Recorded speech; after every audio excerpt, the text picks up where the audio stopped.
y vi volar por en medio del cielo a otro ángel que tenía el Evangelio eterno para predicarlo a los moradores de la tierra, a toda nación, tribu, lengua y pueblo.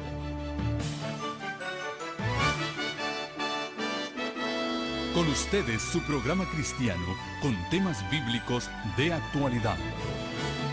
Un programa que trae al mundo la verdad presente.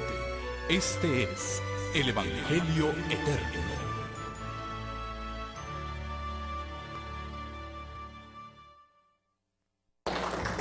Muchas gracias, bendiciones para cada uno de ustedes. Les invito a abrir, así como estamos en pie, la palabra de nuestro Dios. Y vamos a ir a Apocalipsis capítulo 17. Este es el libro inspirado por nuestro Señor Jesucristo. La revelación de nuestro Señor Jesucristo. Apocalipsis capítulo 17, versículo 1 en adelante. Vino uno de los 7 ángeles que tenían las 7 copas. Las 7 copas, y habló conmigo diciéndome: ven acá, yo te mostraré la sentencia contra la gran ramera, la que está sentada sobre muchas aguas, con la cual han fornicado los reyes de la tierra, y los moradores de la tierra se han embriagado con el vino de su fornicación. Y me llevó en el espíritu al desierto, y vi una mujer sentada sobre una bestia escarlata, llena de nombres de blasfemia. La bestia que vi tenía 7 cabezas y 10 cuernos, pero la mujer estaba vestida de púrpura y escarlata, estaba adornada de oro, de piedras preciosas y de perlas, y tenía en la mano un cáliz de oro, una copa llena de abominaciones y de la inmundicia de su fornicación, y en su frente tenía un nombre escrito, un misterio: Babilonia, la grande, la madre de las rameras y de las abominaciones de toda la tierra. Y vi a la mujer ebria con la sangre de los santos y la sangre de los mártires de Jesús, y cuando la vi quedé asombrado con gran asombro. Y el ángel me dijo: ¿por qué te asombras? Yo te diré el misterio de la mujer y de la bestia que la trae, la cual tiene las 7 cabezas y los 10 cuernos. La bestia que has visto era, y no es, y está para subir del abismo e ir a perdición. Y los moradores de la tierra, aquellos cuyos nombres no están escritos desde la fundación del mundo en el libro de la vida, se asombrarán viendo a la bestia que era, y no es, y será. Que el Señor bendiga la exposición de su palabra.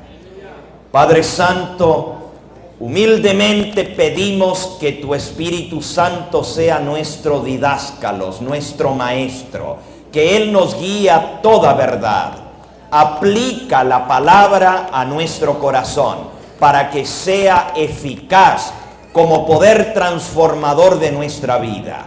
Y prepáranos, Señor, para poner por obra toda palabra que sale de tu boca. Gracias porque sabemos que tenemos todo lo que te pedimos en ese nombre que es sobre todo nombre, en el nombre bendito de nuestro gran Dios y Salvador Jesucristo. A Él sea la gloria y la honra por los siglos de los siglos. Amén, Señor. Amén. Pueden tomar asiento. Hemos venido considerando en las últimas 2 noches cómo el Evangelio prístino, puro y santo de Cristo Jesús recibió un ataque terrible, recibió un atentado audaz. El enemigo de la verdad, el padre de la mentira, infiltró aún la iglesia cristiana con error, con mentira, con falsos maestros, falsos profetas. Y la doctrina de Cristo y los apóstoles fue adulterada, fue cambiada, fue tergiversada. Y así se creó una mezcla de cristianismo con paganismo. Se introdujo fuego impuro, fuego inmundo dentro del santuario de Dios que es su iglesia. Se mezcló lo santo con lo profano y así el nombre de Dios fue blasfemado. En la presentación que vamos a usar en esta noche, el paganismo entra en la iglesia. En la diapositiva número 26 podemos leer del libro de Historia de la Iglesia Cristiana, en la página 6, Historia de la Iglesia Cristiana. Dice: ritos y ceremonias de las cuales ni Pablo ni Pedro jamás escucharon, se infiltraron sigilosamente en la iglesia y con el tiempo llegaron a ser consideradas como instituciones divinas. Fíjense, ceremonias y ritos que jamás los apóstoles ni siquiera escucharon, se metieron dentro de la iglesia cristiana y con el tiempo llegaron a ser, dice aquí, consideradas como instituciones divinas, como si Dios mismo hubiera mandado estas cosas. Esta noche vamos a ver cuáles son algunas de esas cosas que se han infiltrado, pero ustedes deben estar preparados con su corazón, porque puede ser que el Espíritu Santo nos muestre que hay algunas costumbres y prácticas que nosotros creemos que son espirituales y religiosas, que en realidad vienen del enemigo de las almas, la infiltración dentro de la iglesia cristiana. Ya la palabra de Dios había profetizado esto en el libro de Daniel. La próxima diapositiva. El profeta Daniel, más de 600 años antes de la institución de la iglesia cristiana, por nuestro Señor Jesucristo, por revelación, el Señor le mostró la historia de la humanidad y del pueblo de Dios. En el capítulo profético de Daniel, capítulo 7, Daniel tuvo visiones. Dice el versículo 1: en el primer año de Belsasar, rey de Babilonia, tuvo Daniel un sueño y visiones en su cabeza, mientras estaba en su lecho. Y luego escribió el sueño y relató lo principal del asunto. Sigue diciendo: miraba yo en visión de noche, y aquí que los 4 vientos del cielo combatían en el gran mar. Y 4 bestias grandes, diferentes la una de la otra, subían del mar. Vamos a seguir con las diapositivas, la número 28 y luego la 29.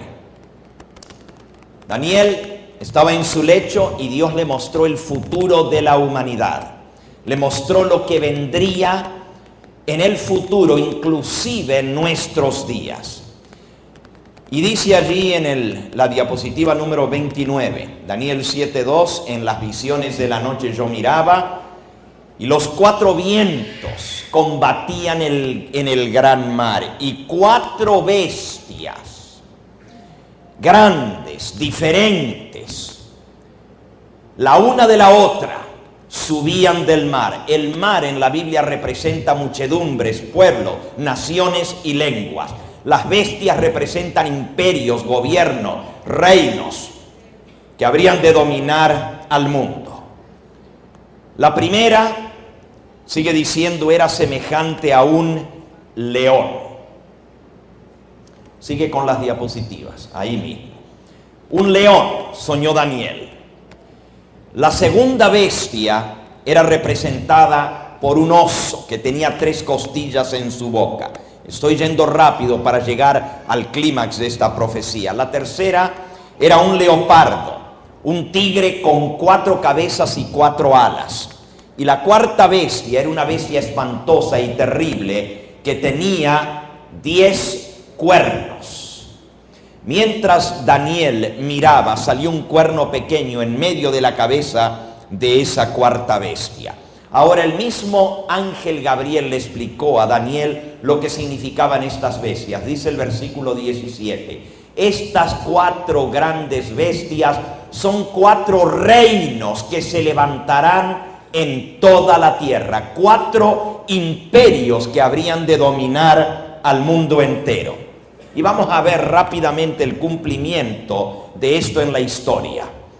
Así como en el capítulo 2 de Daniel se le mostró una gran estatua de distintos metales, la cabeza de oro, los brazos y pecho de plata, el vientre de bronce y las piernas de hierro. Estamos en la próxima diapositiva. Así las 4 bestias representan esos mismos 4 metales de la imagen de Daniel capítulo 2. Y vamos a ver rápidamente lo que esto significa. El león, representado también por la cabeza de oro de la imagen. Más adelante, por favor. El león, representado por la cabeza de oro, próxima diapositiva, es el imperio babilónico. El imperio babilónico dominó al mundo desde el año 605 hasta el 539 antes de Cristo. La segunda bestia, un oso con 3 costillas en la boca. Esto estaba representado también en la imagen por los brazos de plata, el pecho y los brazos de plata. Representa el imperio Medo-Persia, que dominó el mundo desde el año 539 al año 331 antes de Cristo. La tercera bestia representada, las 3 costillas no nos vamos a detener, pero las 3 costillas representan 3 naciones que fueron destruidas, arrasadas por el imperio Medo-Persa, que fueron Egipto, Babilonia y Libia. La tercera bestia, un leopardo con 4 cabezas y 4 alas. Este leopardo también estaba representado en la imagen de Daniel 2 por los muslos de bronce y representa el imperio griego, Grecia, que dominó al mundo desde el año 331 hasta el año 168 antes de Cristo. Las 4 cabezas del leopardo, la diapositiva anterior, las 4 cabezas del leopardo representan la división de los 4 generales de Alejandro Magno, quien murió después de la conquista del mundo a los 32 años de edad, y su imperio se dividió entre los 4 generales, Lisímaco, Casandro, Seleuco y Ptolomeo. Después de esto iba a venir otro imperio mundial representado por la cuarta bestia. Ahora sí, esa cuarta bestia espantosa y terrible que tenía 10 cuernos, también estaba representado por las piernas de hierro y representa a Roma, el famoso y férreo imperio romano, que dominó el mundo por casi 700 años, desde el año 168 antes de Cristo hasta el año 476 después de Cristo, de la era cristiana. Esta cuarta bestia es Roma, pero está representada por una bestia con 10 cuernos, así como la imagen de Daniel 2, son 10 dedos de los pies, en parte de hierro y en parte de barro. Los 10 cuernos, nos dice la Biblia, que representan, el ángel Gabriel le explicó, 10 naciones o 10 reinos en los cuales se dividiría el imperio romano. Y la historia nos confirma cuáles fueron esas tribus que invadieron el imperio romano y desmembraron el imperio romano. Los alamanes, los burgundios, los francos, los lombardos, los sajones, los suevos, los visigodos, los érulos, los vándalos y los ostrogodos. De esos 10, 3 fueron arrancados para que surgiera el poder del cual vamos a hablar en esta noche. Las tribus bárbaras desmembraron el imperio romano. ¡Qué impresionante! La Biblia dijo que iba a haber 4 imperios mundiales y luego se dividiría el reino. No habla de un 5.º imperio mundial. Todo esto se cumple en la profecía. Pero en medio de esos 10 cuernos, dice la profecía, iba a salir un cacho, un cuerno pequeño, que iba a arrancar 3 cuernos de los primeros para surgir. Y ese cuerno pequeño, dice la Biblia, iba a tener ojos y boca. Daniel 7:8. Mientras yo contemplaba los cuernos, he aquí que otro cuerno pequeño subía entre ellos, delante del cual fueron arrancados 3 cuernos de los primeros. Y aquí que este cuerno tenía ojos como de hombre y una boca que hablaba grandes cosas. Y ya vamos a ver que esa expresión, grandes cosas, se refiere a blasfemias que hablaba la boca de este cuerno pequeño. El ángel le explica a Daniel que después de la división del Imperio Romano, tras ello se levantaría otro que sería diferente de los primeros.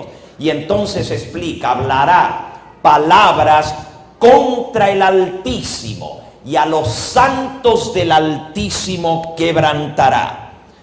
En el capítulo 8 nos explica un poco más de este cuerno pequeño. Dice el versículo 9, salió un cuerno pequeño que creció mucho. Y fíjense la obra nefasta que iba a ser este cuerno pequeño.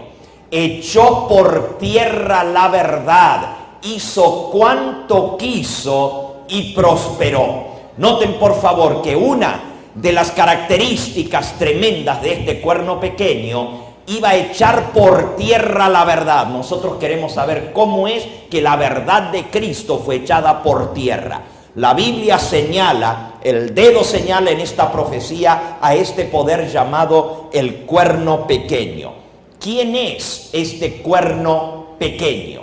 ¿A quién representa este poder que saldría de la cuarta bestia que es Roma? O sea, es un poder que iba a salir de Roma, iba a salir en medio de las naciones de Europa, pero iba a ser como una prolongación de la cuarta bestia que era el Imperio Romano. O sea, iba a ser un cuerno romano, iba a tener las características de Roma, pero se iba a atrever a hablar palabras contra el Dios Altísimo, se iba a sentar en el templo de Dios haciéndose adorar como Dios, y también iba a echar por tierra la verdad, e iba a tentar contra la ley de Dios, iba a tentar contra las fiestas de Jehová, e iba a cambiar las fiestas, los tiempos y la ley de Dios, introduciendo una falsificación del Evangelio. Veamos entonces quién es este cuerno pequeño.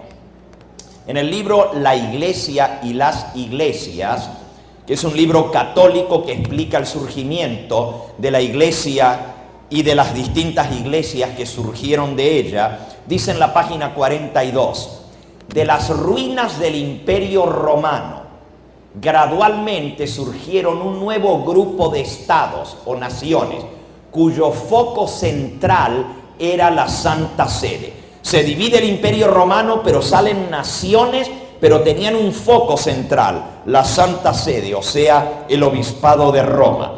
Sigue diciendo, por lo tanto, inevitablemente surgió una nueva posición diferente a las anteriores. Fíjense, antes eran poderes políticos que dominaban Europa, pero este cuerno dice que iba a ser diferente de los demás.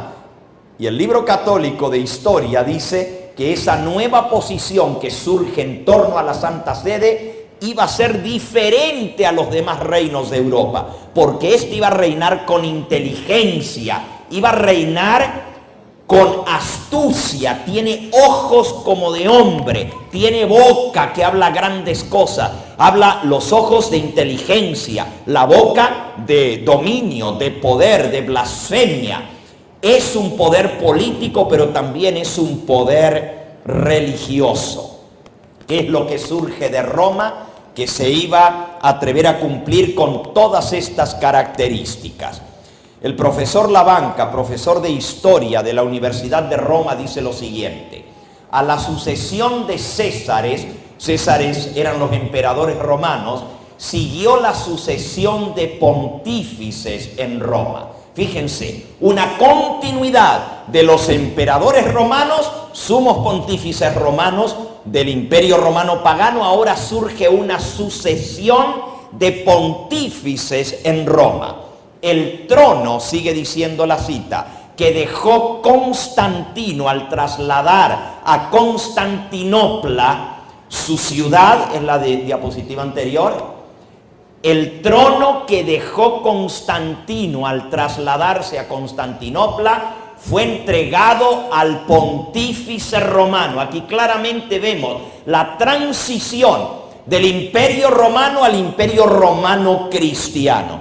Y entonces sigue diciendo: la transferencia de la residencia del emperador de Roma a Constantinopla había de dar un golpe bajo al prestigio de la ciudad de Roma, y cualquiera pudiera haber predicho su rápido declinamiento. Dejó de ser capital del imperio si hubiera muerto esa ciudad, pero no, iba a tener una nueva oportunidad. Dice Historia Romana, página 236, el desarrollo de la iglesia y la creciente autoridad del obispo de Roma, el Papa, dio a esa ciudad de Roma una nueva oportunidad y la transformó de nuevo en capital, esta vez capital del mundo religioso. Un poder político universal y un poder religioso universal. ¿Qué iba a hacer este poder? Iba a perseguir a los santos del Altísimo, iba a atentar contra el cristianismo, iba a echar por tierra la verdad y la iba a pisotear, se iba a enseñorear sobre los reyes de esta tierra.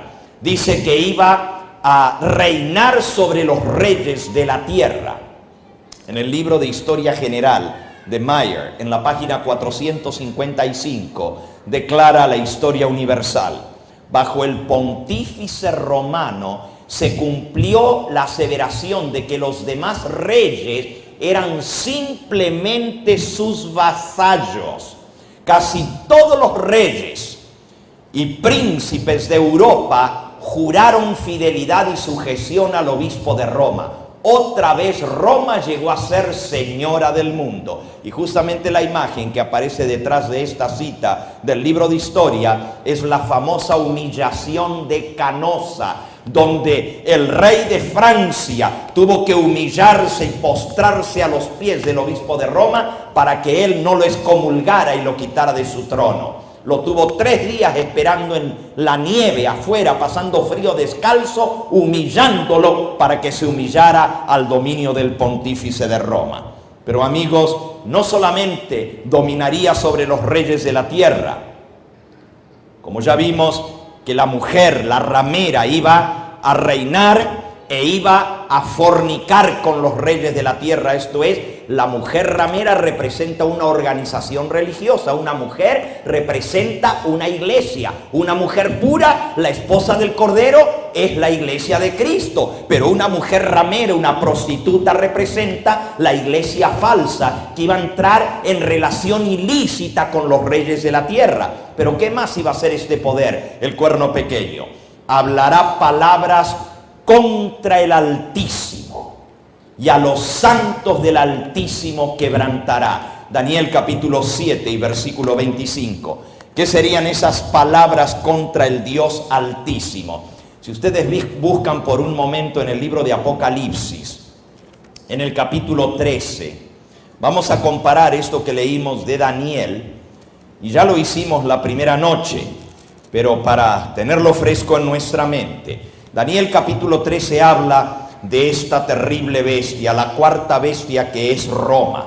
Y dice el versículo 4: y los moradores de la tierra se maravillaron en pos de la bestia y adoraron al dragón que había dado autoridad a la bestia. Y adoraron a la bestia diciendo, Apocalipsis 13, 4, ¿quién como la bestia y quién podrá luchar contra ella? Versículo 5, también se le dio boca que hablaba grandes cosas y blasfemias, y se le dio autoridad para actuar 42 meses. Noten, abrió su boca en blasfemias contra Dios. Se le dio boca que hablaba blasfemias contra Dios. Esas grandes palabras que habla el cuerno pequeño son palabras blasfemas. Les pregunto a ustedes, ¿qué es una blasfemia? ¿Qué es una blasfemia? ¿Qué es? Un insulto, sí, nosotros decimos una blasfemia, pues es cuando alguien insulta a Dios o dice una mala palabra contra Dios. Pero bíblicamente hablando, vamos a ver lo que es blasfemia. Vamos al libro de San Juan en el capítulo 10. Evangelio según Juan en el capítulo 10, comenzando con el versículo 30, el Señor Jesucristo declaró: yo y el Padre uno somos. Amén. Entonces los judíos volvieron a tomar piedras para apedrearlo. Y Jesús les respondió: muchas buenas obras os he mostrado de mi Padre, ¿por cuál de ellas me apedreáis? Y ellos le dijeron, los judíos le respondieron diciendo: por buena obra no te apedreamos, sino por la blasfemia, porque tú, siendo hombre, te haces ¿qué? Te haces Dios. Les pregunto a ustedes, ¿era Cristo un blasfemo? ¿Por qué no era blasfemo? Porque Él era Dios, pero cualquier hombre que siendo hombre se hace igual a Dios, que diga el Padre y yo uno somos, es un blasfemo. Pues justamente este poder de Roma iba a hablar blasfemias contra Dios. Veamos cuáles son esas blasfemias que iba a hablar este cuerno pequeño romano. En la diapositiva número 73 se cita al Papa León XIII, que declaró, Papa León XIII, nosotros ocupamos en esta tierra el lugar de Dios Todopoderoso. Esto es una blasfemia, decir que el Papa ocupa en esta tierra el lugar del Dios Todopoderoso. Vamos a leer ahora en la Enciclopedia Católica, Pronta Biblioteca, bajo el artículo Papa, el volumen 2, la página 26, dice así: el Papa es el vicario de Cristo, solo soberano de los fieles. El Papa es Rey de reyes y Señor de señores. Por eso ostenta una triple corona, como Rey del cielo, de la tierra y del infierno. Esto es una blasfemia. Solo el Papa es llamado Santísimo porque es el único que legítimamente es santo. Sea anatema, santo, santo, santo es Jehová de los ejércitos, el único que merece ser llamado santo. Pero aquí dice que el Papa se le llama Santo Padre y la gente le dice su santidad. ¿No es eso una blasfemia? Cuando el único santo es el Dios Todopoderoso, Rey de reyes y Señor de señores, Jesucristo, el Salvador de todos nosotros. Ahora, hermanos, estaba profetizado que iba a hablar blasfemias este poder de Roma. Miren cuáles son las blasfemias. El Papa sigue diciendo en la Enciclopedia Católica, y anoten la página, el volumen 2, página 26, bajo el artículo Papa, dice: el Papa es de tan grande dignidad y exalzado que no es un simple hombre, es como el mismo Dios, el vicario de Dios en la tierra. ¿Saben lo que quiere decir la palabra vicario? El representante de Dios en la tierra. Miren, se hace llamar Santo Padre. Ahí le roba el título a Dios Padre. Se hace llamar Sumo Pontífice. Ahí le roba el título a Jesucristo, el único pontífice. Y se hace llamar el vicario de Cristo y le roba el título al Espíritu Santo, que es el único vicario o representante de Cristo Jesús. Es una blasfemia. Usa los nombres que le corresponden a Dios Padre, haciéndose llamar Santo Padre, a Dios Hijo, haciéndose llamar Sumo Pontífice, y al Espíritu Santo, haciéndose llamar el vicario, el representante de Cristo. Cristo no dejó un hombre como su representante. Él dice: me voy, pero os dejaré un consolador para que esté con vosotros para siempre. El Espíritu de verdad, al cual el mundo no lo conoce porque no le ha visto, pero vosotros le conocéis porque está con vosotros y morará en vosotros. Ese es el representante y vicario de Cristo Jesús. Así que es una blasfemia robarle el título a Dios Padre, a Dios Hijo y a Dios Espíritu Santo. Miren lo que sigue diciendo la Enciclopedia Católica. El Papa es de dignidad tan sublime y suprema que, hablando con propiedad, no ha sido establecido en algún grado de dignidad, sino más bien ha sido puesto en la misma cumbre de todas las dignidades. Él es supremo Dios en esta tierra. ¡Qué blasfemia decir que Él es Dios supremo aquí en la tierra! Solo el Papa merece ser llamado Santísimo, sigue diciendo. Santo Padre, porque únicamente Él es el vicario de Cristo, manantial, fuente y plenitud de toda la santidad. El Papa es el único que legítimamente es santo. Que Dios lo reprenda por esa palabra blasfema. El único que legítimamente es santo es Jesucristo, Rey de Reyes y Señor de Señores. Miren lo que dice la palabra de Dios a todo esto. El Señor Jesucristo en Mateo 23:9 declara: no llaméis Padre a ninguno en la tierra, porque uno es vuestro Padre, el que está en los cielos. ¿A quién es el único a quien se le debe llamar Padre? Al que está en los cielos. Y luego dice: ¿por qué me llamáis santo? Ninguno hay santo sino uno, Dios. ¿Santo Padre? Miren, cuando yo me crié en la ciudad de Santa Fe, República Argentina, en la esquina de mi casa vivía un señor que le llamaban Don Coronel. Yo no sé si era coronel del ejército o era el apellido del coronel, pero toda la gente le decía Don Coronel. Él vivía en la esquina y a 3 cuadras de mi casa había un convento y a cada rato pasaban los curas. En aquella época, cuando todavía usaban sotana, ahora usan un cuello clerical. Yo no sé qué maldad le habrán hecho los curas a Don Coronel, o por qué no los quería.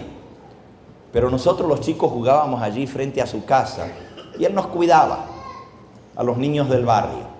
Pero cada vez que pasaba un cura, y a cada rato pasaban porque el convento estaba allí a 3 cuadras, él refunfuñaba entre dientes después que pasaba el cura. Decía Don Coronel, y yo me acuerdo de chico. Quiere que le digan padre y se viste como mi madre. Porque iba con su sotana, ¿verdad? Pero lo cierto es que la Biblia dice que no debemos llamar padre a nadie, sino a aquel que está en el cielo. Ahora, hermanos, no termina allí la blasfemia. Página 28 de la Enciclopedia Católica, artículo Papa. El Papa es igualmente monarca divino, emperador supremo, Rey de reyes y Señor de señores. ¿No es esto una blasfemia? ¿Qué dice la palabra de Dios? Apocalipsis 17:14. Pelearán contra el Cordero, y el Cordero los vencerá, porque Él es el Señor de los señores y el Rey de todos los reyes. Amén. El único que merece el título de Rey de reyes y Señor de señores es Cristo, pero la Enciclopedia Católica le pone ese título al Papa. Y sigue diciendo, de allí que el Papa ostente una triple corona, una tiara, como Rey del cielo, de la tierra y del infierno. Rey del infierno, bueno, quizás. Pero dice aquí que el Papa es Rey del cielo. Entonces, el que está en el trono en el cielo, ¿qué es? Si el Papa es el Rey del cielo y Rey de la tierra y Rey del infierno por la tiara papal, entonces ¿qué es el que está sentado en el cielo? Sigue diciendo, además, la superioridad y el poder del pontífice romano no se refieren solo a las cosas celestiales, a las terrenales y a las que están debajo de la tierra, sino que llegan hasta sobre los ángeles del cielo, pues el Papa es mayor que los ángeles. ¿Qué les parece? ¿Qué dice la palabra de Dios? Apocalipsis 13:6. ¿Qué dice? Abrió su boca en blasfemias contra Dios, para blasfemar de su nombre, de su tabernáculo y de los que moran en el cielo. ¿Quiénes son los que moran en el cielo? Los ángeles de Dios. Y ahí dice la enciclopedia que el Papa es más grande que los ángeles del cielo. Miren cómo termina esa cita. Increíble lo que van a leer ahora. De manera que si se pudiera dar el caso de que los ángeles errasen en la fe o enseñasen o pensasen en forma contraria a la fe, si los ángeles pudieran enseñar en contra de la fe, ¿podrían ser qué?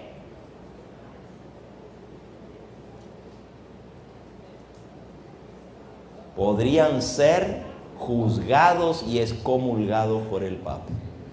El Papa puede excomulgar a los ángeles del cielo, porque él tiene tan grande dignidad y poder que forma con Cristo uno y el mismo tribunal. ¿No es esto la blasfemia de todas las blasfemias? Cuando Cristo dijo el Padre y yo uno somos, los judíos lo iban a apedrear y dijeron por blasfemo, pero el Papa dice que él y Cristo son uno, y el tribunal del cielo es el mismo tribunal que hace el Papa aquí en la tierra. Qué cosa tan tremenda. Miren cómo termina esta cita. El Papa es como Dios en la tierra. Y esto no lo estoy diciendo yo, está en la Enciclopedia Católica, en la página 29 del volumen 2. El Papa es como Dios en la tierra, solo soberano de los fieles de Cristo, principal Rey de Reyes, que tiene la plenitud del poder, a quien el Dios omnipotente ha confiado no solo la dirección de lo terreno, sino también del reino celestial. Así que el Papa dirige el reino celestial. ¿Qué les parece? Y miren, tiene tan grande autoridad y poder, dice la Enciclopedia Católica, que puede modificar, explicar, interpretar o abolir aún las leyes divinas. ¿El Papa puede cambiar las leyes de Dios? Pues lo ha hecho, mis amigos. Y claro que lo ha hecho. Cambió la santa ley de Dios. Si ustedes leen en la Biblia, el primer mandamiento de la ley de Dios dice: yo soy Jehová tu Dios. No tendrás otros dioses delante de mí. Pero el segundo mandamiento de la ley de Dios dice: no te harás imagen, ni ninguna semejanza de lo que está arriba en el cielo, ni abajo en la tierra, ni en las aguas debajo de la tierra. No te postrarás delante de las imágenes, ni les rendirás culto, porque yo soy Jehová tu Dios, un Dios fuerte y celoso, que visito la maldad de los padres sobre los hijos, hasta tercera y cuarta generación de los que me aborrecen, pero que hago misericordia a millares, a los que me aman y guardan mis mandamientos.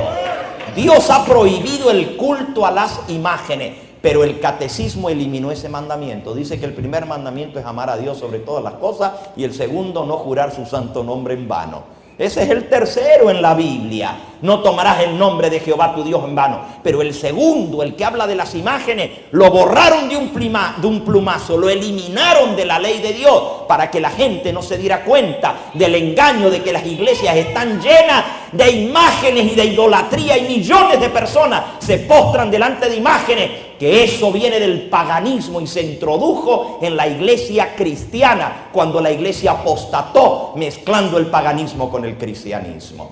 Ahora la cosa se pone más grave.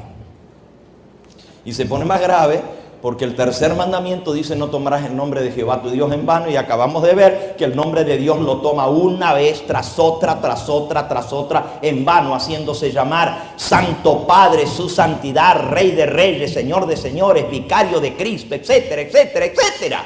Son una cantidad de nombres blasfemos. Y luego llegamos al cuarto mandamiento, que también lo cambió. Y en lugar del día que Cristo estableció desde la creación del mundo, estableció el día del culto al Dios Sol, el Dios pagano.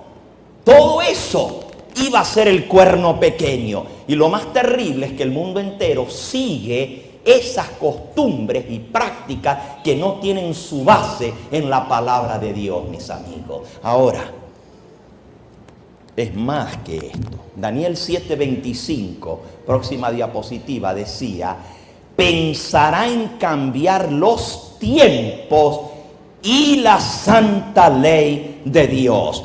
Y así el papado, el hombre de pecado, el hijo de perdición, se atrevió a cambiar lo que Dios había escrito con su propio dedo. Y hasta lo declara. El decálogo, la ley de Dios, que es presunto de su carácter, es reflejo del carácter de Dios. Esa ley que el salmista dijo que para siempre fue establecida en el cielo. Esa ley que es el fundamento del gobierno divino ha sido alterada, ha sido cambiada, y el hombre, en lugar de seguir los mandamientos de Dios, sigue las tradiciones de los hombres. Lo vimos la primera noche, ¿se acuerdan? Cristo dijo: en vano me honran, siguiendo como mandamientos tradiciones de hombre. Dejaron el mandamiento de Dios y ahora siguen la tradición ¿de qué? De los hombres. Miren lo que dice en el libro Decretos Episcopales, en la página 144. El Papa tiene el poder de cambiar los tiempos y abolir las leyes, dispensar lo que él quiere hacer a un lado, lo que él decida, aún las leyes de Jesucristo. Qué terrible. Tal cual como lo decía la profecía, pensará en cambiar los tiempos y la ley. Hablará palabras contra el Altísimo, y a los santos del Altísimo quebrantará. La persecución de los santos del Altísimo a lo largo de los siglos en la Santa Inquisición es notoria. Millones de cristianos murieron siendo quemados en la hoguera como mártires, cuando su único pecado era creer en Cristo como único Salvador y aceptar la Biblia como la palabra de Dios. Pero porque no se sujetaban a los decretos del obispo de Roma, eran declarados herejes y dignos de muerte. No por nada el Papa Juan Pablo II, en el año 2000, año del jubileo, ante el Coliseo Romano en la Misa de Gallo, pidió perdón públicamente en nombre de la Iglesia por todas las atrocidades que la Iglesia cometió en matar a tantos santos a lo largo de los siglos. Persiguió a los santos del Altísimo. Hoy están pidiendo perdón por los crímenes de los sacerdotes, ¿verdad? Ahí en Inglaterra, Benedicto XVI, la semana pasada, lo primero que hizo fue pedir perdón en nombre de la Iglesia por los crímenes de los sacerdotes de pedofilia.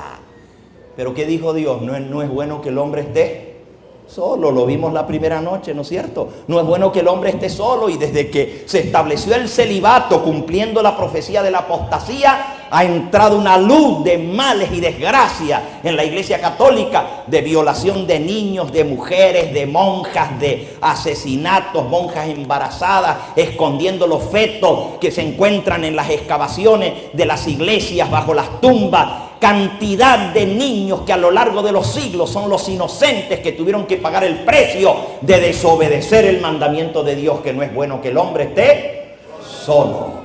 Y hasta el día de hoy, pero le ha costado caro a la Iglesia, le ha costado caro millones. Miren, la primera diócesis en los Estados Unidos, que es la diócesis de Baltimore, tuvieron que entrar en bancarrota porque tenían más de 580 demandas de juicios por pedofilia contra sacerdotes.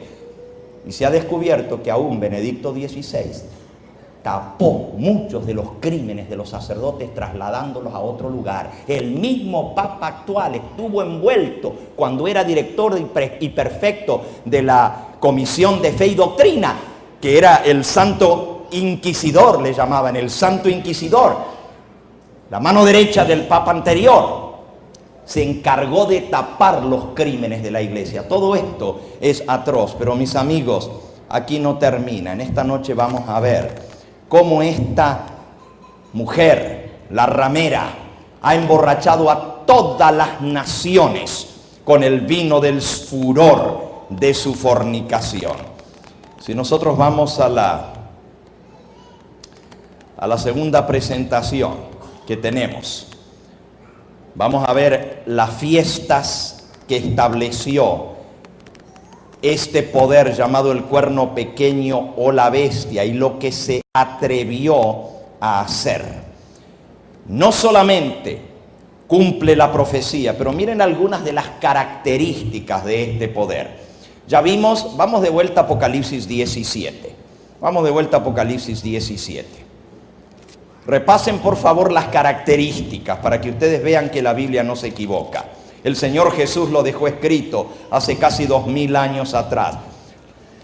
La mujer estaba sentada sobre una bestia. ¿Qué cosa es una bestia? Un poder político. ¿Cuál es la única iglesia en el mundo que está montada sobre un poder político? Que el jefe de esa iglesia no solamente es líder religioso, pero también es jefe de Estado. No hay otra iglesia sobre la faz de la tierra que esté montada sobre un poder político. La única es la iglesia romana, porque tiene la ciudad del Vaticano, que es un Estado, y el jefe del Vaticano es el Papa, al mismo tiempo líder religioso y líder político. Dice aquí que la mujer estaba sentada sobre una bestia escarlata y estaba llena de nombres de blasfemia. Eso es Apocalipsis 17:3. Ya vimos todos los nombres de blasfemia y no es todo. ¿Qué otra cosa es blasfemia según la Biblia? Y nomás les voy a leer el versículo porque ya no me voy a detener. San Marcos capítulo 2.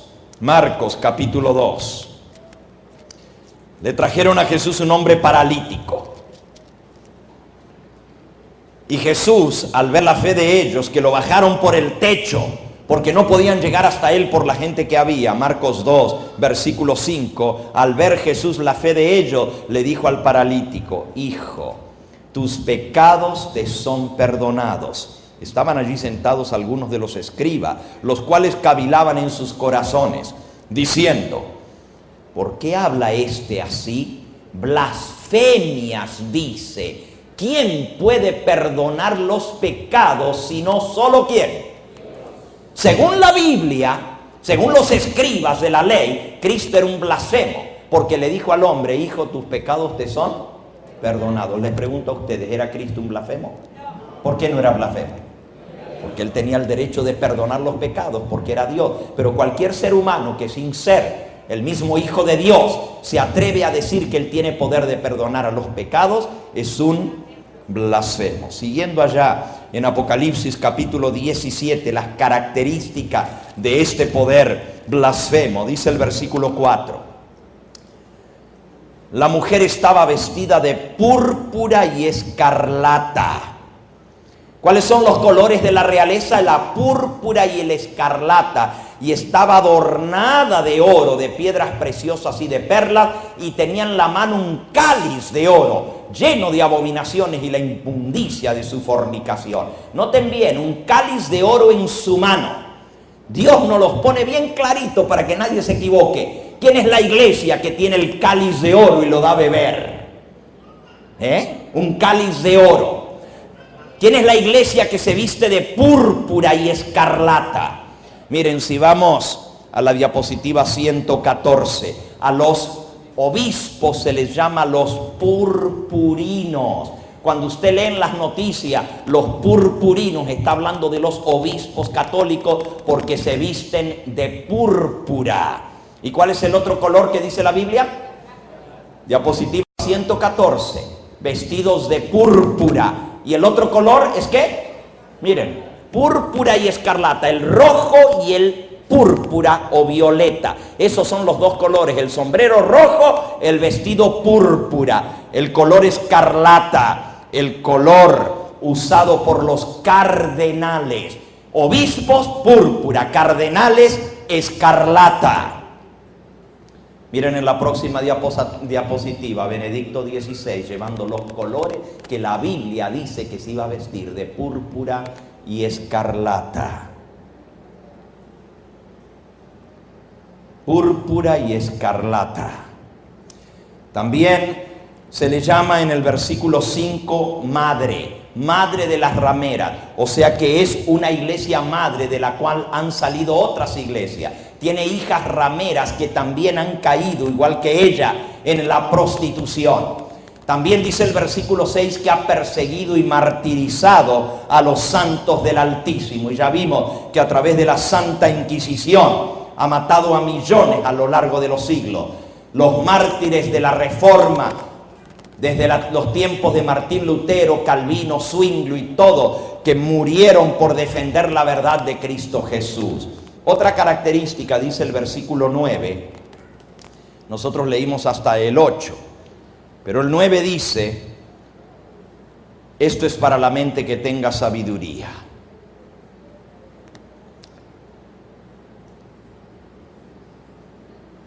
Las 7 cabezas son 7 montes sobre los cuales se sienta la mujer. La mujer está sentada sobre 7 montes. La única ciudad en el mundo que está sentada sobre 7 colinas es la ciudad de Roma. Los 7 montes sobre los cuales se asienta la ciudad de Roma. Y el monte Vaticano es uno de esos montes. Esta es la ciudad que reina sobre los reyes de la tierra. El ángel le explicó a Juan en Apocalipsis 17, 18, para que no haya duda alguna. La mujer que has visto es la gran ciudad que reina sobre los reyes de la tierra. La mujer que has visto es la gran ciudad que reina sobre los reyes de la tierra. El Vaticano, la ciudad que reina sobre los reyes de la tierra. En la época de Juan, la ciudad que reinaba era Roma, y todavía sigue siendo Roma, porque a Roma acuden todos los presidentes de Estados Unidos a reunirse con el obispo de Roma.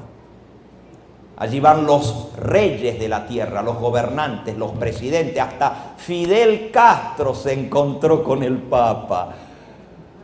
Todos los reyes de la tierra han fornicado con ella, dice la palabra de Dios. Ahora se le llama a esta mujer Babilonia la Grande.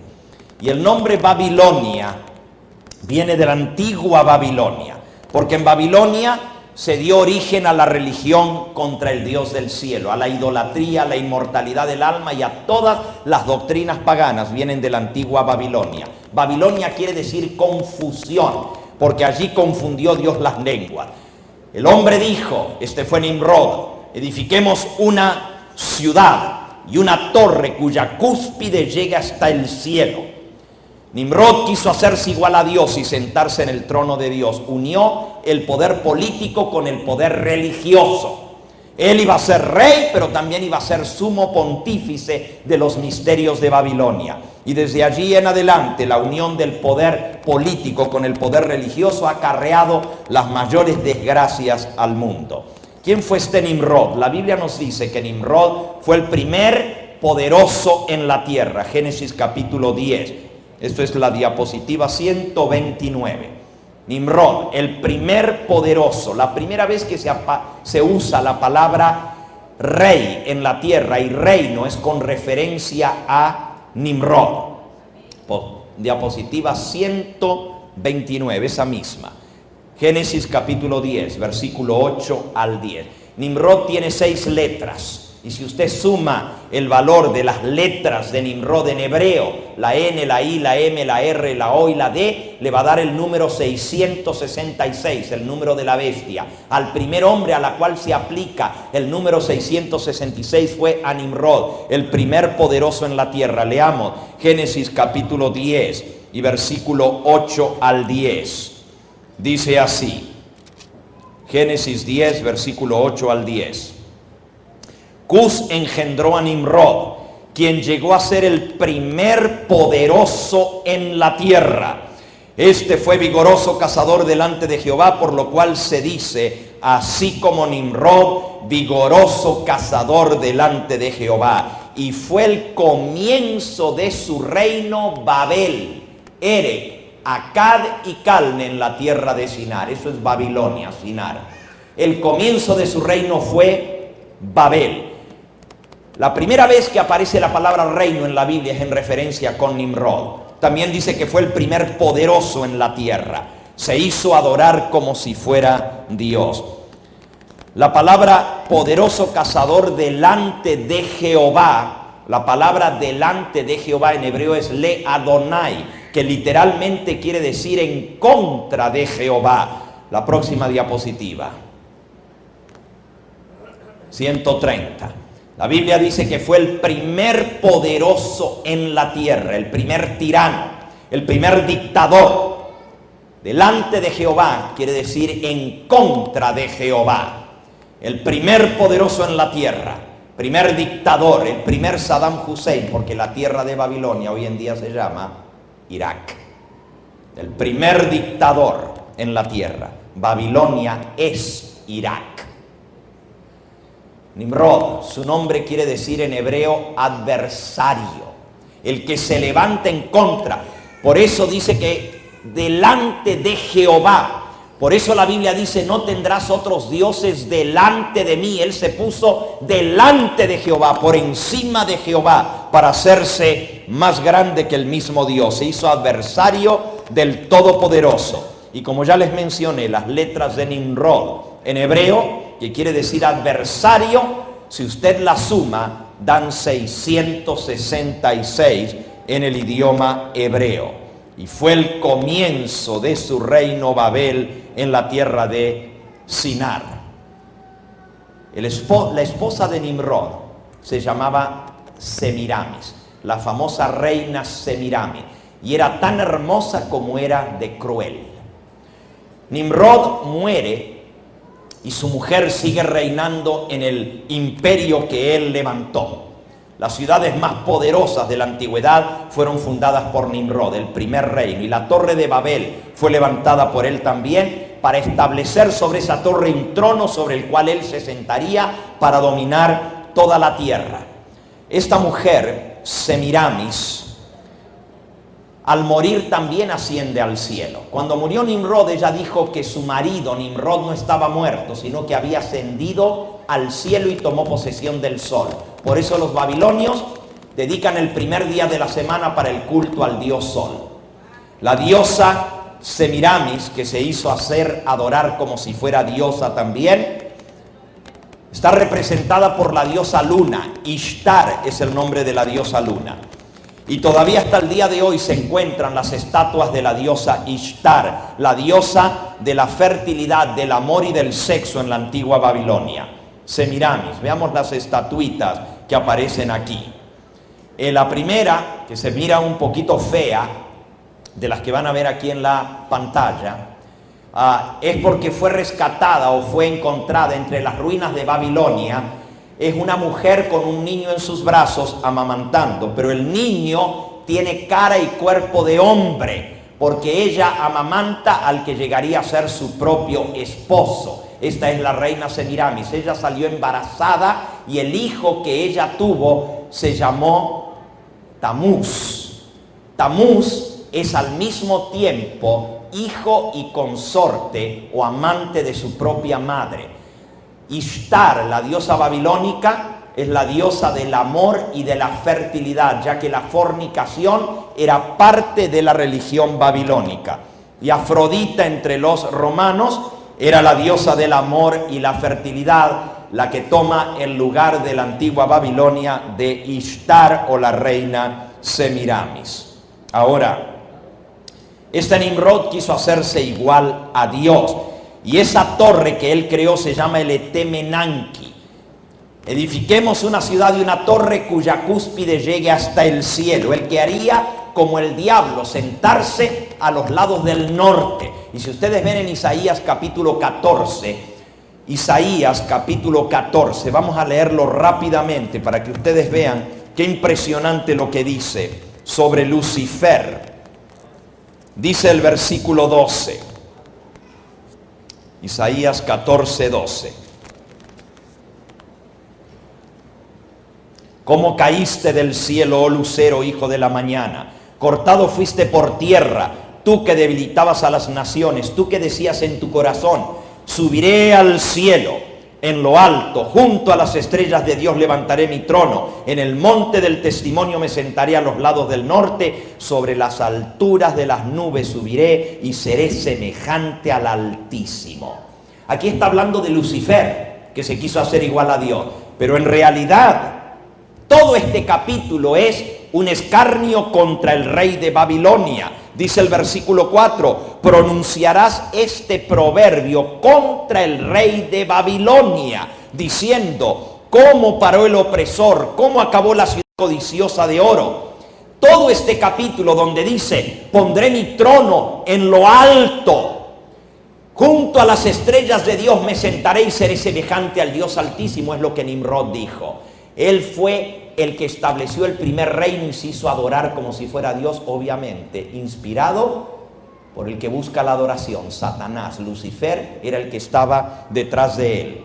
Y así el reino llegó a llamarse Babilonia, y el lugar donde vivía el rey Nimrod se llamaba el Esagila, la morada de los dioses. Esagila quiere decir el lugar donde estaban los edificios gubernamentales de Babilonia en la parte norte. Estamos en la diapositiva 138.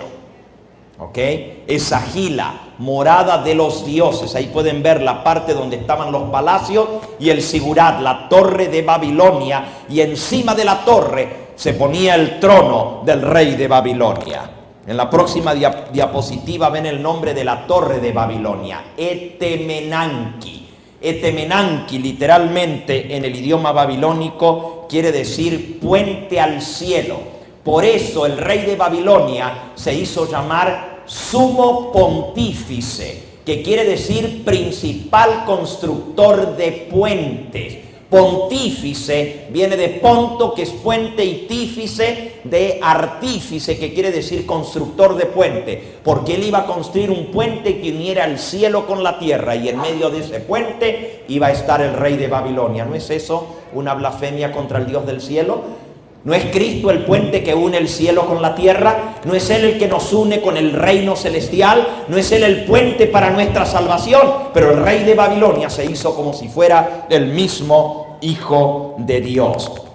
Me voy a tener que saltear muchas de estas cosas porque quiero llegar a Tamuz, el hijo de Semiramis. Semiramis sale embarazada cuando ella está ya viuda, su marido había muerto. Y ella les hizo creer a los babilónicos que salió embarazada porque el sol la dejó embarazada. Ella dice que había abierto la ventana y estaba adorando al sol, pero su marido, que era el sol, bajó el sol, se metió en la ventana, la tiró al suelo y la dejó embarazada. Y así salió un niño que le pone por nombre Tamuz. Tamuz es el redentor de los babilónicos. Y veamos un poquito acerca de Tamuz. En todas las religiones paganas tenemos este personaje redentor. Miren, Tamuz, su símbolo es un cetro, la cruz de Tamuz, la diapositiva anterior, o más bien esa misma. Y el pino es símbolo de Tamuz. Tamuz era un hombre muy apuesto, pero también muere en un terrible asesinato a los 33 años de edad. Pero antes de hablar de la muerte de Tamuz, déjenme hablar de su nacimiento. El día más corto del año es el 21 de diciembre. El 22 y 23 y 24 tienen la misma duración. El 25 de diciembre es el día cuando los días comienzan a alargarse. Es el solsticio de invierno seguido por el nacimiento del sol. Los babilonios decían que el 25 de diciembre era el nacimiento del dios sol. Qué casualidad que el 25 de diciembre se celebró 2000 años antes del nacimiento de Cristo. Por 2000 años los babilonios, los persas, los griegos y los romanos celebraban el nacimiento del dios Sol en el solsticio de invierno, el 25 de diciembre. Es el nacimiento del dios babilónico Tamuz. ¿Cómo lo celebraban? Trayendo un árbol, el árbol que no muere en invierno, el pino, y llenándolo de antorchas de fuego, representando la luz del sol. También le colgaban bolas representando al dios Sol, bolas brillosas. El culto al dios Tamuz se hacía a través de un árbol.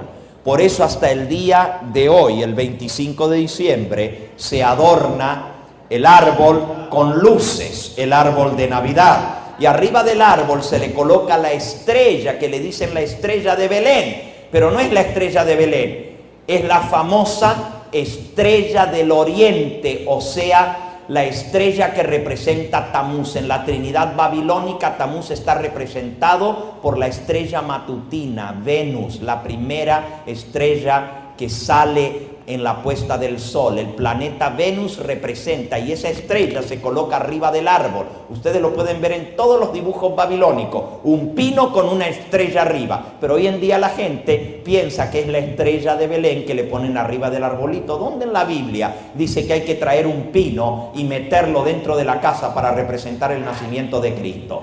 ¿Dónde salió esa costumbre?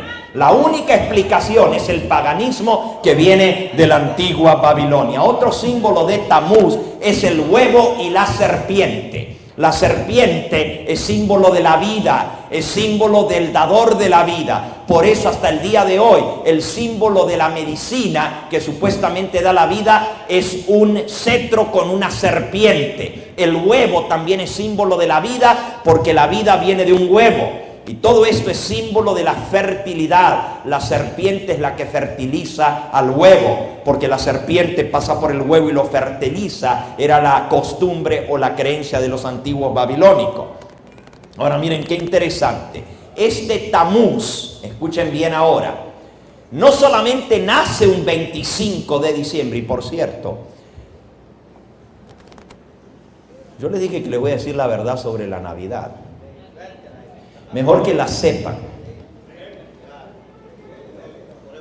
Cristo no nació un 25 de diciembre. En primer lugar, la Biblia dice que los pastores estaban en Belén, en los campos, cuidando los rebaños de ovejas, cuando los ángeles del Señor se le aparecieron y le anunciaron el nacimiento de Cristo. ¿Ustedes creen que en Belén, que es el hemisferio norte, que está a la misma altura que Nueva York y Chicago, en un 25 de diciembre van a estar cuidando las ovejitas en el campo? Cuando hay nieve y hielo, cae una terrible nevada todo el mes de diciembre en Belén. Si ustedes ven la fiesta de la Navidad que celebran los católicos allá, van a ver que todo Belén está cubierto de nieve. Los pastores meten los rebaños a los apriscos desde mediados de octubre a más tardar principios de octubre, o a más tardar 10, 12, 13 de octubre, ya guardan los rebaños en los apriscos para cuidarlos del frío, para protegerlos de los vientos helados. Ningún pastor estaba allá en el campo un 25 de diciembre guardando ninguna ovejita. Cristo no nació un 25 de diciembre. Oh, yo les puedo decir mucho más. Miren, la gente usa el pesebre, pone al niño Dios en el medio, pone a José y a María y el niño en el pesebre, y a un lado le pone a los pastores y al otro lado le pone a los reyes magos trayéndole sus preseas. Miren, de vez en cuando está bueno leer lo que dice la Biblia, hermanos, y no andar haciendo lo que hace la gente. La gente, ay, pero sí, si la Biblia habla de los reyes magos, que no vinieron, ¿cómo se llaman? Gaspar y... ¿cómo se llama? Melchor, y ¿cómo es el otro? Eso es puro cuento, eso no está en la Biblia. Ahora que vinieron los hombres sabios de Oriente está, pero vamos a leer el registro para que ustedes vean lo que dice. Vamos al libro, creo que esto está en el libro de Marcos, si no recuerdo mal, o Marcos o Lucas, uno de los dos. Vamos a buscarlo. Vamos a ver. Lucas capítulo 2. Para que ustedes vean lo que dice la Biblia, y la palabra de Dios no se puede contradecir. Si nosotros seguimos costumbres de la gente, vamos a contradecir la palabra de Dios. Miren, versículo 8 de Lucas 2. Había pastores en la misma región que velaban y guardaban las vigilias de la noche. Y se les presentó un ángel del Señor, y la gloria del Señor los rodeó de resplandor, y tuvieron gran temor. Pero el ángel les dijo: no temáis, porque aquí os doy nuevas de gran gozo, y será para todo el pueblo, que os ha nacido hoy en la ciudad de David un Salvador, que es Cristo el Señor. Esto os servirá de señal. Acá está la señal. Hallaréis al niño envuelto en pañales y acostado en un pesebre. Díganme una cosa, ¿ustedes creen que una madre va a tener a un niñito envueltito en pañales en un pesebre en pleno 25 de diciembre al aire libre? Un pesebre no es un lugar resguardado, es un lugar donde van a comer los animales. Es un lugar abierto donde se pone la comida de los animales. Y ahí estaba el niño envueltito nomás en un pañal, que la Biblia que la Virgen María no tenía una cobijita para arroparlo de tanto frío. Miren, hermanos, el cuento ese de que Cristo nació un 25 de diciembre no está en la Biblia. La Biblia no nos da la fecha del nacimiento de Cristo, pero sabemos que no puede haber sido en invierno por lo que estamos leyendo. Y luego la historia de los Reyes Magos. Miren lo que dice.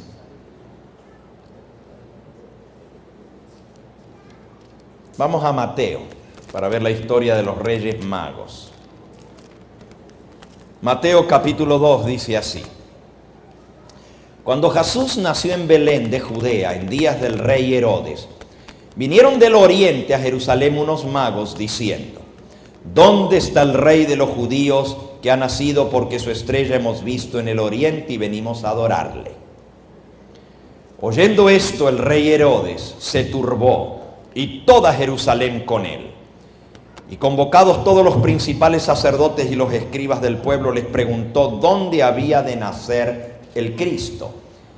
Y los escribas le dijeron: en Belén de Judea, porque así está escrito por el profeta. Y tú, Belén, de la tierra de Judá, no eres la más pequeña entre los príncipes de Judá, porque de ti me saldrá un guiador que apacentará a mi pueblo Israel. Entonces Herodes, llamando en secreto a los magos, indagó de ellos diligentemente, escuchen bien ahora, el tiempo de la aparición de la estrella.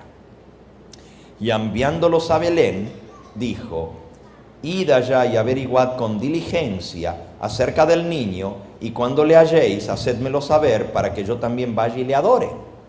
Ellos, habiendo oído al rey, se fueron. Y aquí la estrella que habían visto en el oriente, que iba delante de ellos, los condujo hasta que llegando se detuvo sobre donde estaba el niño.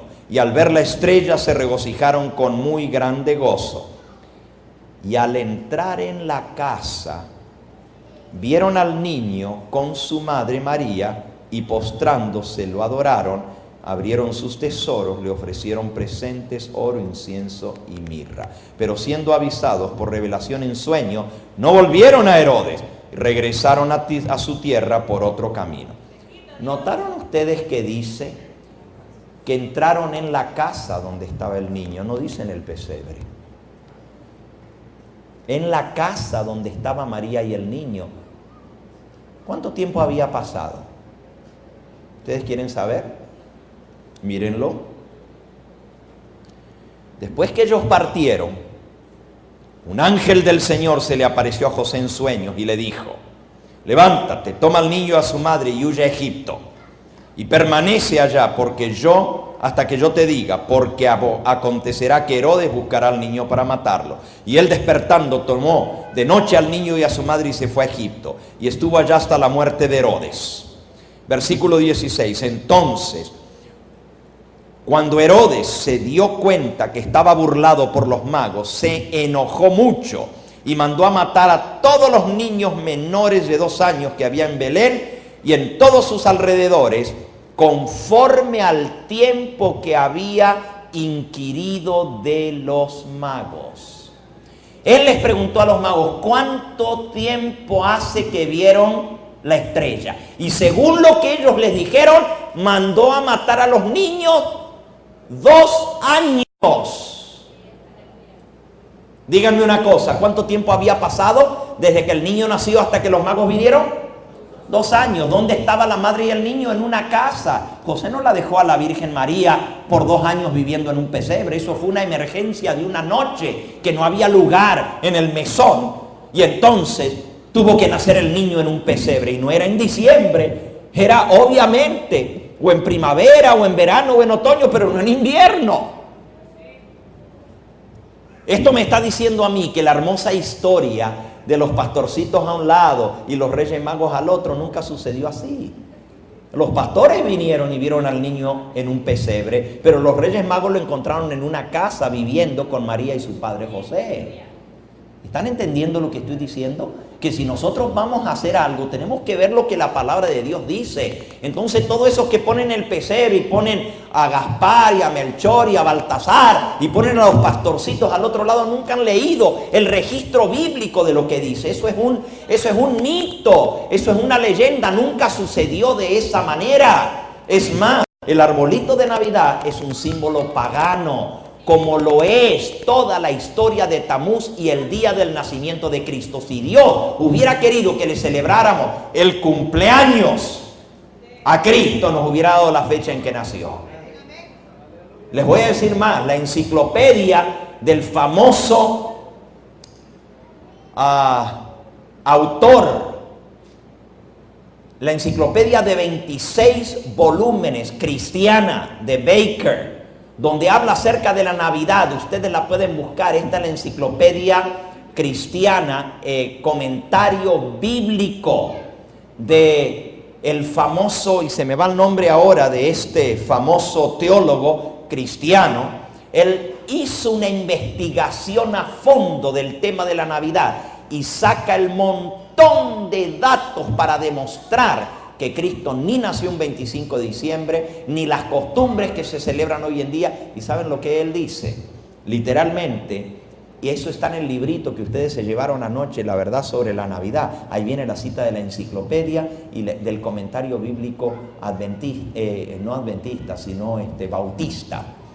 Y él dice allí que todo lo de la Navidad es un gran fraude pagano, que la fiesta es pagana, que su origen es pagano y que la iglesia cristiana no comenzó a celebrar esa fiesta sino hasta después de la introducción del paganismo por Constantino, que se adoraba al dios Sol y se celebraba el cumpleaños del día Sol. Y él dice, investigué en la Biblia y jamás se encuentra en toda la Biblia que Dios mandó a celebrar ningún cumpleaños. Al contrario, los únicos 2 cumpleaños mencionados en la Biblia es uno del rey pagano, el faraón de Egipto, en el cual para celebrar su cumpleaños le volaron la cabeza al panadero. Y el otro cumpleaños celebrado en la Biblia, mencionado en la Biblia, fue celebrado por el rey Herodes, otro rey pagano, y voló la cabeza de Juan el Bautista. En los 2 cumpleaños paganos celebrados en la Biblia o mencionados en la Biblia, en los 2 son paganos y en los 2 se decapitó a una persona. Los cumpleaños, dice él, no están mencionados en la Biblia y Dios nunca mandó a celebrar el cumpleaños de Cristo. Si Él hubiera querido que se celebrara, nos hubiera dejado la fecha cuando Él nació, pero no está mencionada en la Biblia. Es más, la enciclopedia Schaff-Herzog saca la fecha aproximada cuando Cristo pudo haber nacido. ¿Y sabe cómo la saca? Yo no lo voy a hacer en esta noche porque el tiempo se me fue, pero con la Biblia yo les puedo demostrar desde el nacimiento de Juan el Bautista. Juan el Bautista era hijo de un sacerdote, Zacarías, y Zacarías le tocó ministrar en el santuario según el orden de su clase, y era el de la clase de Abías. Eso dice Lucas capítulo 1 versículo 18 en adelante. Cuando usted mira en el libro de Crónicas la clase de Abías, cuando le tocaba ministrar en el santuario, allí fue donde el ángel se le apareció y le dijo a Zacarías que su mujer iba a tener un hijo. Cuando él volvió, pasados los 9 meses, pasado 6 meses, volvió el ángel Gabriel y le dio el nombre del niño, y a los 9 meses nació el niño. La enciclopedia saca la fecha, desde la fecha que da la Biblia para la orden de Abías, le cuenta 9 meses para el nacimiento de Juan el Bautista, y no le da en el mes de diciembre, le da en el mes de septiembre o principios de octubre a más tardar para el nacimiento de Cristo Jesús. Eso es prueba, otra prueba más de que la Navidad no tiene su origen en el cristianismo, sino directamente en el paganismo. Pero este Tamuz, a quien se celebra, es más grave. Y yo voy a terminar con esto porque el tiempo se me fue, nomás para que ustedes vean hasta dónde llega esto. Tamuz es adorado como el dios Sol. Diapositiva 151. Los babilonios adoraban la salida del sol, adoraban al dios Sol, y en el comienzo del día del sol, el 25 de diciembre, le dedicaban al culto al nacimiento al dios Sol. Ahora, Tamuz está mencionado en la Biblia. Y con esto voy a terminar, con la historia de cómo murió Tamuz. ¿Okay? Vamos al libro de Ezequiel. Ezequiel, en el capítulo 8, está mencionado el dios babilónico Tamuz. También Ezequiel y el profeta Jeremías mencionan a la diosa Semiramis, la reina Semiramis, la reina del cielo se le llama, que es la adoración a la diosa del amor y la fertilidad. Ezequiel capítulo 8.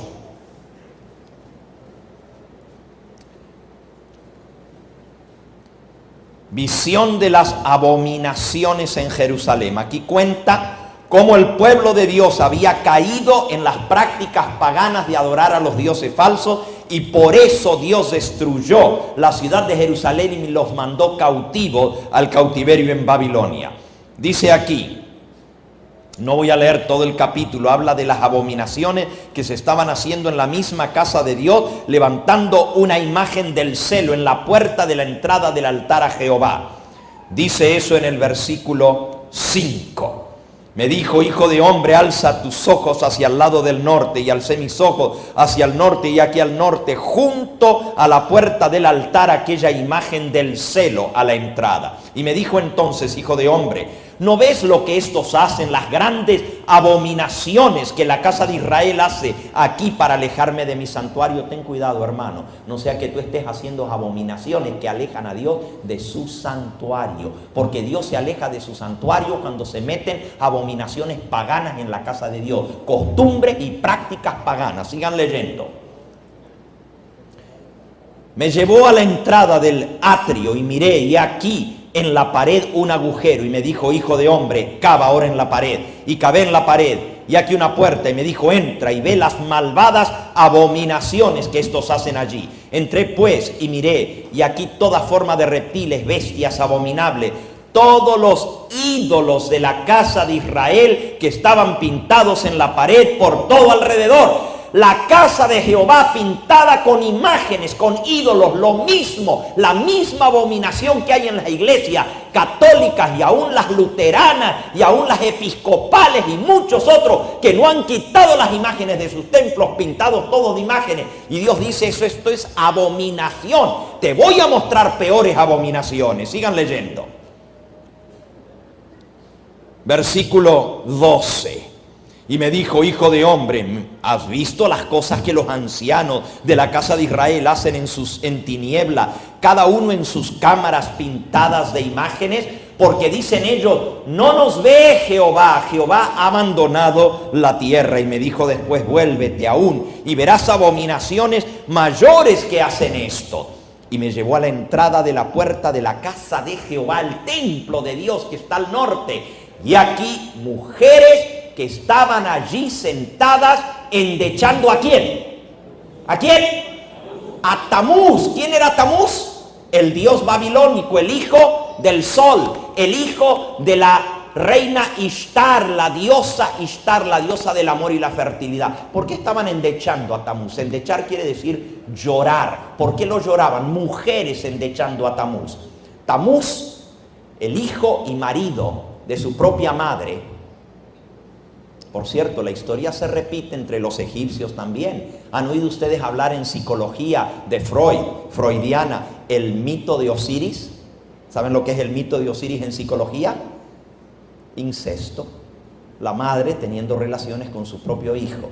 Pues esta reina tenía relaciones, era madre y mujer de su propio hijo. Cuando su hijo es asesinado, lo cortan en pedazos, tiran los pedazos de su cuerpo por toda Babilonia. La reina madre vuelve a mandar a que se recogen todos los pedazos de Tamuz para coser los pedazos de su cuerpo, y ella le va a devolver la vida a Tamuz a través del acto que da la vida. El acto que da la vida es el acto sexual. Entonces, cuando pone todo el cuerpo de Tamuz junto, se da cuenta que le falta una parte del cuerpo, y sin esa parte del cuerpo no le puede devolver la vida, porque es la parte que tiene que ver con dar la vida, ¿no es cierto? El órgano sexual de Tamuz.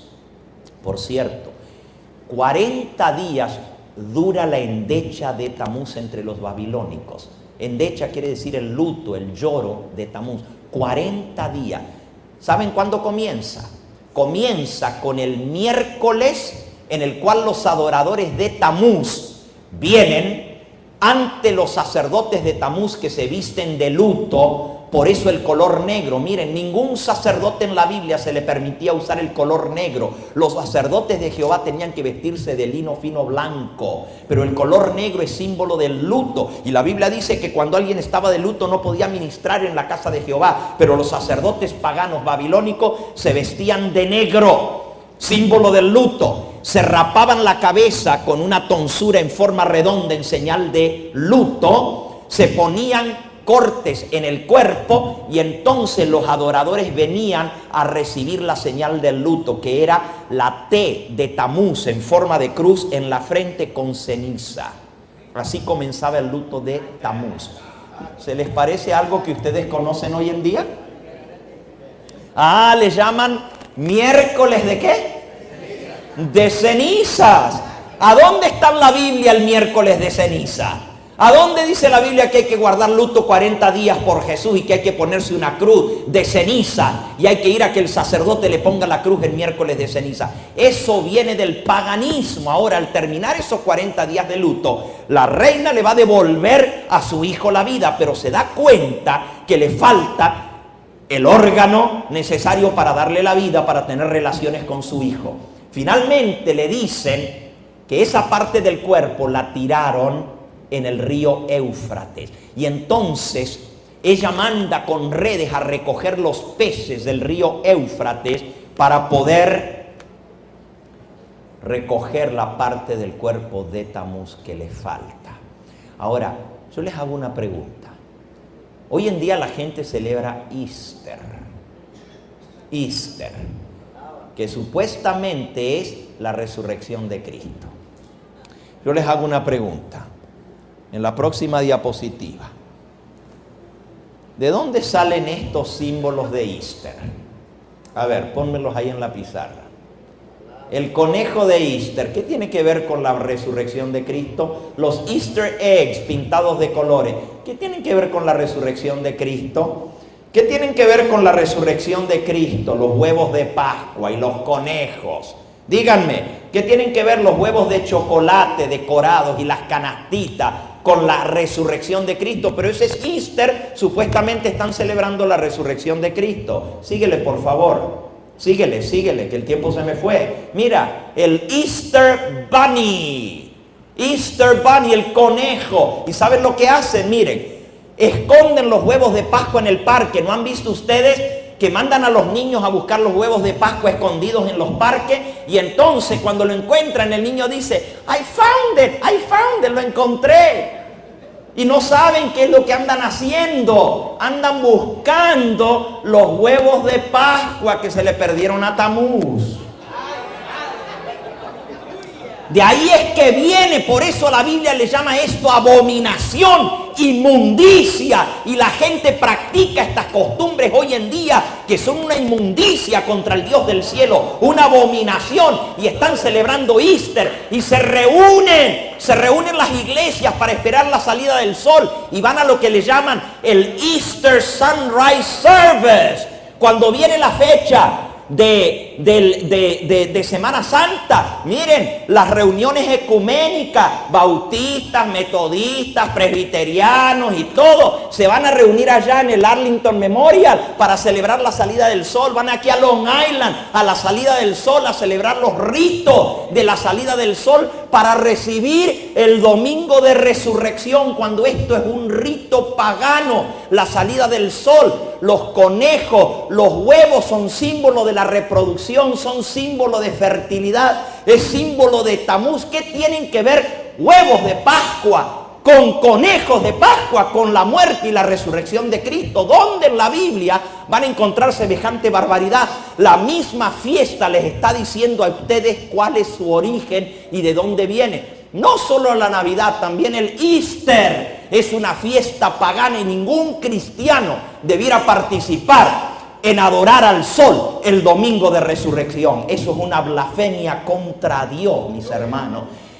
Y eso del ecumenismo, que se reúnen todos para celebrar el día de Easter. Mira, mejor que celebres la resurrección de Cristo en tu vida, todos los días de tu vida, con que Cristo vuelva a nacer en tu corazón cada día. Cristo dejó un símbolo de su resurrección y es el bautismo. Dice que los que son bautizados en Cristo son sumergidos con Cristo a través del bautismo. Son sepultados con Él para resucitar como Cristo resucitó una nueva vida. El símbolo de la resurrección de Cristo no es ni el domingo de resurrección ni la fiesta de Easter. El símbolo de la resurrección de Cristo es el nuevo nacimiento, el bautismo, en el cual llegamos a ser nuevas criaturas a través de Cristo Jesús. No te veas mezclado con las cosas paganas, porque la Biblia dice que es abominación para con Jehová. Y si no me creen que el conejo es símbolo de fertilidad, vean la próxima diapositiva. Véanlo ahí. ¿De qué símbolo el conejo? Es símbolo de sexo, símbolo de fertilidad, símbolo de reproducción sexual. Hasta el día de hoy el conejo, eso es lo que representa. Pero en las iglesias adornan la escuela dominical con los conejitos de Easter y con los huevitos de Pascua. Y los visten a los niños con los trajecitos de los conejitos. ¿Qué es lo que estamos enseñando a nuestros hijos? Abominación para con Jehová. Que Dios nos ayude y nos perdone por tanta ignorancia de estar metiendo en la casa de Dios fuego inmundo, fuego extraño, fuego profano, doctrinas y prácticas paganas en el templo de Jehová. Dios dice: me han ofendido para alejarme de mi santuario con todas estas prácticas paganas. Oh, que Dios tenga misericordia de nosotros. Miren, la próxima diapositiva muestra al dios Tamuz. Miren el dios Tamuz de Babilonia, con la forma de un pescado, porque de ahí salió la vida. Miren la próxima diapositiva, el dios Dagón, Tamuz, en Mesopotamia. Fíjense bien los símbolos, eso viene de una escultura en piedra en la antigua Mesopotamia. Allí pueden ver el sumo pontífice babilónico con el cetro adorando al dios Sol en forma de serpiente y de águila. Dos símbolos del dios Sol. ¿Qué está debajo? Un árbol adornado con las bolas, con los... No voy a entrar a explicar eso, hermano, esos símbolos, porque son símbolos sexuales, ¿verdad? Los tienen en el arbolito que está debajo. Pero miren, por favor, el manto que lleva. ¿Notan la canastita que lleva con los huevos de Pascua en la mano? Este es el sumo pontífice babilónico, pagano, adorando al dios Sol, el domingo de resurrección. Y fíjense el sombrero que lleva en su cabeza, la mitra en forma de boca de pescado, porque del pescado sale la vida. Es el símbolo del Redentor. Qué casualidad que los cristianos le ponen en sus carros un pescadito para decir que son cristianos. Y se lo ponen aquí en la solapa, un pescadito, y no saben de dónde viene esto. Que es abominación para con Jehová, mis hermanos. Miren quién es el que lleva el gorro con boca de pez. ¿Le ven ahí el gorro? Con la boca del pez, la tiara con boca del pez. ¿Lo están viendo o no lo están viendo?